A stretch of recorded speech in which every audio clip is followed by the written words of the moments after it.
Hello, school knit sweethearts. I hope you're all enjoying your weekend. So, it's been quite a while since I went to the beach.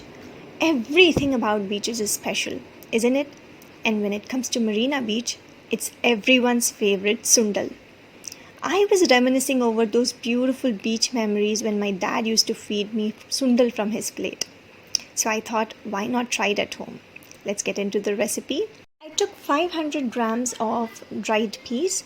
This is a mix of white and green ones. I soaked them overnight with 2 to 4 glasses of water, depends, alright? So if you're gonna make it for like 4 to 5 people, this is the quantity. I'm gonna pressure cook them for 5 to 6 whistles without any salt.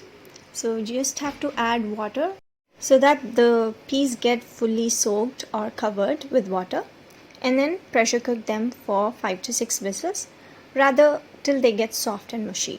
You should be able to mash them. So I've taken 4 medium-sized onions, I've finely chopped them, 3 medium-sized tomatoes, again finely chopped, some curry leaves, some garlic pods, 20 numbers. If you like the flavor, you can add more or you can adjust as per your taste. To any cooking vessel, be it a wok or a frying pan, anything, add 1.5 tablespoon of oil. Now add the garlic pods. Fry them until they are golden brown. So the oil could be any vegetable oil or even mustard oil. So now the garlic is brown and I'm adding the chopped onions. If you want, you can add mustard oil instead of normal vegetable oil. But if you're used to it, you do add it, because I haven't tried that out. So I'm going to fry these onions again till they are translucent or a little bit brown, not so very brown. So fry them for about 3 to 4 minutes on medium to high flame. You see the onions have turned translucent and slightly brown. I'm adding the curry leaves and the chopped tomatoes. You can slice the tomatoes as well, but I prefer chopping them finely. So I'm going to fry these onions and tomatoes for about 3 to 4 minutes on high flame until they turn mushy and the oil separates from them. It's time to add the spices. 1 heaped tablespoon of fennel powder. You can add fennel seeds as well if you want. Half tablespoon of turmeric powder. 2 tablespoons of coriander powder. 2 tablespoons of red chili powder. Tablespoon of garam masala powder.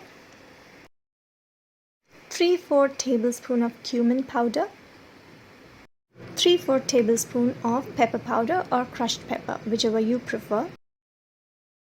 Now we have to fry these spices with the masala for about a minute, not more than that, because there are chances that it might get burned.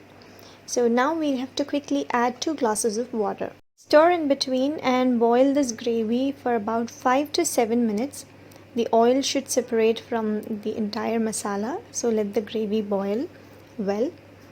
So once this starts boiling, it's time to add the boiled peas. I have added the water as well. So do not throw the water away. Do not just pick up the peas and throw the water away, because it's all proteinicious. I had taken some portion of the boiled peas, say 50 grams, and then with the water, and I ground it into a thick paste, because this paste is gonna give the thickness to our gravy, to the sundal. So that's very important. And add salt as per your taste.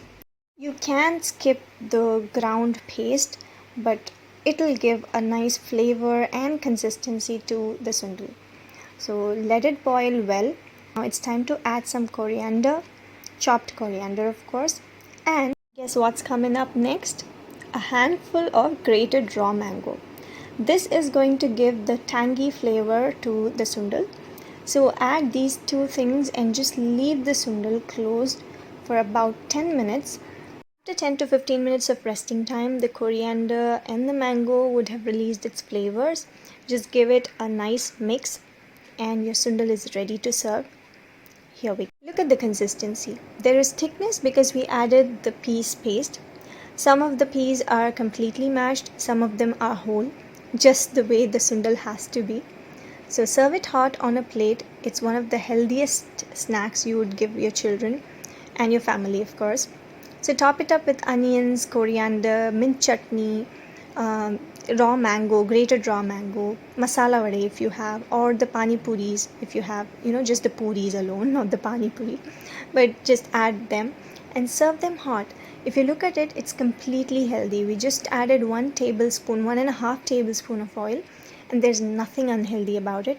Such a proteinaceous food, such a proteinaceous snack for your children, especially when they come back from school.